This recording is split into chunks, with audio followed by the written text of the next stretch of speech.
Hello बच्चों, तो कैसे हैं आप। तो अभी तक आपने रिजल्ट भी देख लिया होगा, रैंक भी देख लिया होगा और प्रेडिक्ट भी कर लिया होगा कि आप बाउंड्री लाइन के अंदर हैं या बाहर हैं, या फिर आपको मॉपअप तक कौन सा कॉलेज मिल सकता है, ऐसा रफली आप एस्टिमेशन कर चुके होंगे। ठीक है।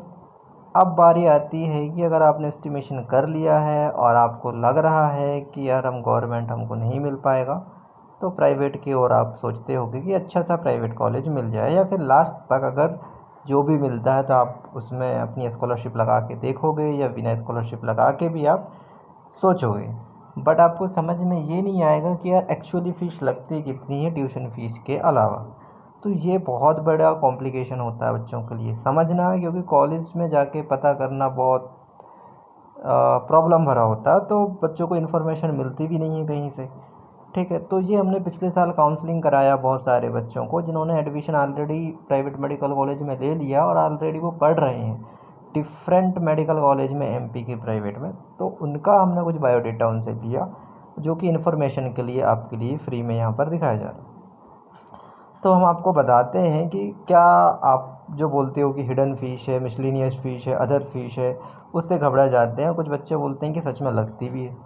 तो इसमें जो बताया गया है यही लगभग फ़ीस लगती हैं, इधर उधर थोड़ा बहुत डिफरेंस होता है कॉलेज वाइज।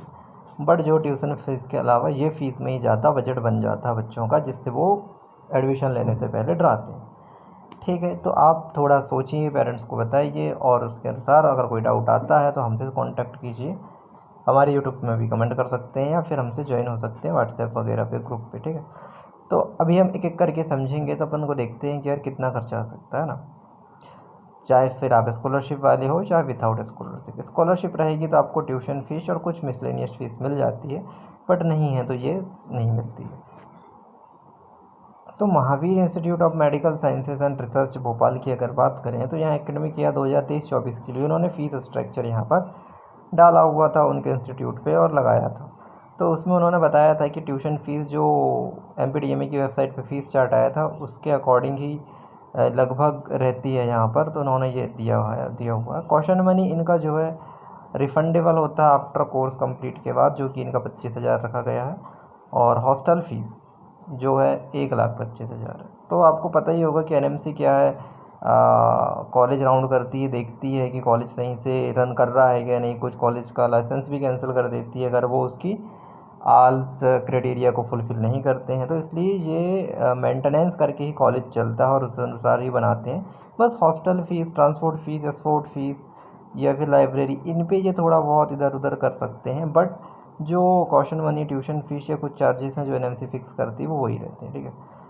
तो हॉस्पिटल या फिर कॉलेज की कैपेबिलिटी के अनुसार कॉशन मनी मैंने बता दिया। हॉस्टल फीस में मेस और अकोमोडेशन वगैरह होता है, जिसको मिला के 1,25,000 रुपये इन्होंने रखा है। ठीक है। और हॉस्टल सिक्योरिटी अमाउंट अगर देखा जाए, जो हॉस्टल में सिक्योरिटी अमाउंट लगता है हॉस्टल के लिए जो रिफंडेबल होता है, ये इसमें भी कोर्स कंप्लीट और वो 10,000 रखे इन्होंने। ठीक है। और इसके अलावा स्पोर्ट और कल्चर एक्टिविटी कर रहे हो तो ये हर साल नहीं लगती। ये क्या होता है कि वन टाइम आपको पे करना होता है 10,000। ओबीसी स्कॉलरशिप की अगर बात करें तो इन्होंने वो भी दिया गया है और बताया कि स्कॉलरशिप गिवन बाय गवर्नमेंट जो है इतनी स्कॉलरशिप देती है, और in difference amount to be paid, और इनने जो लगाया हुआ है ये इस टाइप से ज़्यादा। तो इसमें भी आप देख सकते हो कि यार हमको कुछ पास पैसे मिला के देना पड़ रहा है। तो बाद में बच्चे सोचते हैं अरे हमको तो इतना दिया हुआ था, स्कॉलरशिप बेस में लिए हैं, हमारा एडमिशन तो इतने में हुआ तो हम इतने देंगे। तो ये थोड़ा सा इसमें क्या, कॉलेज जाते हैं तब पता चलता है, तब अपन को अलॉटमेंट हो जाता है, और तब रिजल्ट लेके वहाँ जाते हैं तब पता चलता है यार मैंने तो अलॉटमेंट भी ले लिया, अब छोड़ूंगा तो कहीं सीट लिविंग बोर्ड ना लग जाए, ये नहीं लग जाए, कहाँ फंस गया, मैं तो ये ड्रॉप ले लेता, ये वो बहुत परेशानी हो जाती है। इसलिए हम पहले ही बता दे रहे हैं। तो अभी से आप सोचने का टाइम है, बाद में सोचने का टाइम रहता नहीं, राउंड फटाफट चलते हैं, और कोई ऐसा रहता भी नहीं जो हमको इतनी अच्छे से जानकारी बता पाए। इसलिए सोच लो अभी बढ़िया से। ठीक है। फीस स्ट्रक्चर की बात करें यहाँ, तो ये एनआरआई के लिए है, इनको हमको नहीं जाना है। एनआरआई वालों को वो अलग क्राइटेरिया रहता है। ठीक है। तो ये महावीर में आपको समझ में आया होगा। और भी है इसमें महावीर में अगर देखोगे तो टोकन नंबर, ये नेम तो ठीक है। अभी हम चलते हैं इसमें fees structure for UG MBBS में इनका ट्यूशन फ़ीस अभी ये कन्फ्यूजन ये हो रहा है कि ये ट्यूशन फ़ीस किसकी है। इसमें ट्यूशन फ़ीस तो ये थी ना, ये दूसरे कॉलेज का, तो यहाँ पर शायद स्क्रीनशॉट ना हो गया हो। इसको देख लेते हैं पहले। अब जिस भी कॉलेज का हो ये ट्यूशन फ़ीस इसमें यहाँ पर दिया गया है, ठीक है। इसके बाद इंस्टीट्यूशन फ़ीस दिया हुआ है, यूनिवर्सिटी फ़ीस दिया हुआ है, NABH एक्रेडिटेशंस दिया हुआ, बुक बैंक का charges, student welfare fund, sport and culture का फ़ीस और लाइब्रेरी फ़ीस वगैरह इसमें दिया गया है। ये NRI के लिए इसी का है, क्योंकि यहाँ से जो फीस रजिस्टर NRI था उसका बाकी पार्ट यहाँ पर आया, तो ये NRI कोटा के लिए, इसमें कोई दिक्कत नहीं है। अभी हम चलते हैं LN medical college and research centre Bhopal की तरफ, और यहाँ पर हम देखते हैं कि पूरा उन्होंने फ़ीस स्ट्रक्चर बताया हुआ है कि उनका ट्यूशन फ़ीस कितनी है, NRI की कितनी है, और जो ऐसा fixed by university as per the MPNVB act, उसके द्वारा रिफंडेबल सिक्योरिटी डिपॉजिट कितना है। मिसलेनियस चार्ज में ये क्या लेते हैं पता है, रजिस्ट्रेशन में ले लेते हैं ये चार्जेस, ERP वगैरह और मेडिकल, इन सबको मिला के इनका 20,000 हो जाता है, ठीक है। और यूनिवर्सिटी एनरोलमेंट और बुक्स और एग्ज़ाम फ़ीस वगैरह कहाँ गई। फर्स्ट ईयर की अगर बात करें अकेला तो यही हो जा रही है 30,000 के करीब। हॉस्टल फीस तो अलग हो गया ना, फिर AC रूम में रहना चाह रहा है आप मस्त 2 सीटर वाले में, तो आपको इतना लगेगा, या 2 सीटर तो, लेकिन नॉन AC वाले में ओनली बॉयज़ के लिए इतना है, और AC room 2 seater, non AC 2 seater girls के लिए अलग दिया गया, ठीक है। और इसकी कंडीशन अलग है, जो पढ़ लेना बढ़िया, कोई दिक्कत नहीं है। तो as some the rupees of the, ये पूरे टर्म्स एंड कंडीशन है। और जो डॉक्यूमेंट पूछते हैं इनने ये भी बता दिए हैं कि भाई एडमिशन के लिए आए हो तो एडमिट कार्ड लेके आओ, नीट की मार्कशीट लेके आओ, seat allotment letter, registration slip, attendance slip भी मांगते हैं कुछ कॉलेज में, तो ये बड़ी दिक्कत हो जाती है कि यार ये तो किसी यूट्यूबर ने नहीं बताया। ओरिजिनल 10th 12th की मार्कशीट तो लगेगी, क्योंकि वो जमा हो जाती हैं ओरिजिनल वाली, तो फ़ोटो कापी बहुत सारी रखना पड़ता है, क्या नहीं। All other document relating to the higher education if obtained before the taking the admission, तो मांग लेते हैं ये भी, क्या बाकी और कुछ पार्शियल ड्रॉप करके कुछ करे हो तो दे दो, वो भी देना है तो। गैप सर्टिफिकेट तो भाई अगर गैप की हो तो देना ही पड़ेगा ना। ओरिजिनल माइग्रेशन सर्टिफिकेट लगेगा, और ट्रांसफ़र सर्टिफिकेट भी TC से तो जमा ही करना पड़ेगा ना, ये तो दूसरा रेगुलर कोर्स करने लगे तो। फिर इन्हें 50 या 15 है, इसके करीब इन्हें पासपोर्ट साइज कलर्ड फोटोग्राफ मांगे हैं, और द फादर्स एंड मदर्स का 2 जॉइंट फ़ोटोग्राफ। तो ये कुछ कॉलेजेस में मांगते हैं कि यार मम्मी पापा का जो है ना जॉइंट में फ़ोटोग्राफ तो करके। Address proof and the domicile certificate मांग रहे हैं कि ये तो लगे कहीं नहीं भी, एड्रेस प्रूफ में तो होना चाहिए कि यार कहाँ के हैं करके ना। और डोमिसाइल सर्टिफिकेट तो ज़रूरी है, caste certificate ST SC OBC हो तो इनकम सर्टिफिकेट होना चाहिए भाई, है ना, स्कॉलरशिप तभी तो मिलेगी। Aadhaar card, PAN card, any all document required for DME की काउंसलिंग में जो लगे। NOC नो ऑब्जेक्शन स्कॉलरशिप वाला भी लगता है, और NRI के लिए तो NRI वाले को ही देना पड़ेगा। इंडेक्स मेडिकल कॉलेज की अगर हम बात करें तो बॉन्ड वैल्यू इन्होंने रखे हुए हैं, और रूरल सर्विस बॉन्ड का भी रखे हुए हैं, वो देख लेना। इसके अलावा मुख्यमंत्री मेधावी योजना के लिए भी इन्होंने कुछ बताए हुए हैं कि भाई 5 ईयर रूरल सर्विस उसमें इतना रहेगा, ठीक है।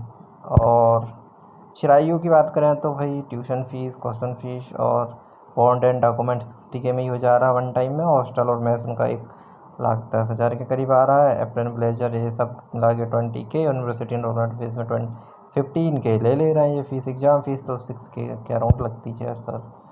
Peoples college of medical science की अगर बात करें, ट्यूशन फ़ीस और क्वेश्चन मनी ये वो तो ठीक है, पता ही होता है। बाकी हॉस्टल फ़ीस इसने डिस्क्राइब करके रखी हैं, और यूनिवर्सिटी में फ़ीस जो है folder, enrolment, educational kit, registration, practical, ये सब यार बहुत सारे लग जाते हैं, तो इतना हो जाता है देखो, क्या नहीं। 1,59,000 टोटल हो जा रहा है। सोचो ट्यूशन फ़ीस और क्वेश्चन मनी को छोड़ के इतना हो जा रहा है, ठीक 1.5 लाख के समथिंग हो जा रहा है पर ईयरली, और तो पता लग जाएंगे बाकी तो। और ये इंडेक्स मेडिकल कॉलेज का है, यहाँ पर tuition fees, question money, hostel, boarding, lodging, educational में बस, breakfast, student fund, extra curriculum activity, AC provisional charge, AC provisional each और ये सब लगते रहते हैं। और तो RKDF में पहुँचते हैं तो RKDF में वही ट्यूशन फ़ीस है, इंस्टीट्यूशनल फ़ीस, यूनिवर्सिटी फ़ीस। तो यूनिवर्सिटी फ़ीस इनका 65,000 है, है ना। और बुक बैंक तो ठीक है, ये भी अलग से पैसे ले रहे हैं, बहुत लग जा रहा है ना पैसे। हॉस्टल फीस की अगर बात करें तो भाई इतनी है, और ट्रांसपोर्ट फीस भी लग रही है, बताओ कई तो कितने सारे पैसे इसमें हो जा रहे हैं, काफ़ी सारे पैसे लग जा रहे हैं। डेवलपमेंटल फ़ीस वगैरह भी इसमें बहुत सारे लग जा रहे हैं। तो आई होप कि आपको जितने कॉलेजेस हैं उसमें हमने इस वीडियो में कवर किए हैं, बाकी नेक्स्ट वीडियो में देखते हैं। बाकी यार नीट मार्क्स और रैंक की बात करें तो यार रिकॉर्ड तोड़ दिया इस बार के पेपर ने, तो इतना टफ बनाया उन्होंने कि उनको गुस्सा आ गया था। 720 में इतने सारे बच्चे आ गए, स्कैम स्कैम का पूरा भावड़ा हो गया था। तो अभी देखो क्या हुआ कि बेचारा 700 भी टच नहीं कर पाया, 686 पे ही रुक गया रैंक फर्स्ट में, है ना। फिर 686 से 652, नहीं तो कितने सारे स्टूडेंट हो जा रहे थे, 69, मतलब 686 के करीब होंगे, 1 2 3 4 ऐसे रैंक होंगे, लेकिन 69 652 में आ रही है, और 1.3 के 600 वाला आ रहा है। और 511 में तो इधर प्राइवेट नहीं मिला भाई पिछले साल, और 511 में फिर 40 के आ रही गवर्नमेंट मिलने के चांसेस हो जा रहे हैं, बताओ एमपी में। कहाँ उधर 620 पे कॉलेज मिल रहा था, और इधर तो सोच सकते हो अभी गवर्नमेंट मस्त नंबर पे मिल रहा है। तो आई होप कि अगर आपको काउंसलिंग से रिलेटेड कोई डाउट आता है, कोई डॉक्यूमेंट से इशूज़ आते हैं, या फिर आपको कट ऑफ कितने मार्क्स आ रहे हैं, ड्रॉप लेना नहीं लेना है, या कोई अदर इन्फॉर्मेशन चाहिए, तो हमारे को कांटेक्ट करिए, ग्रुप पे ज्वाइन होइए, मैसेज कमेंट ज़रूर करिए। ठीक है, थैंक यू।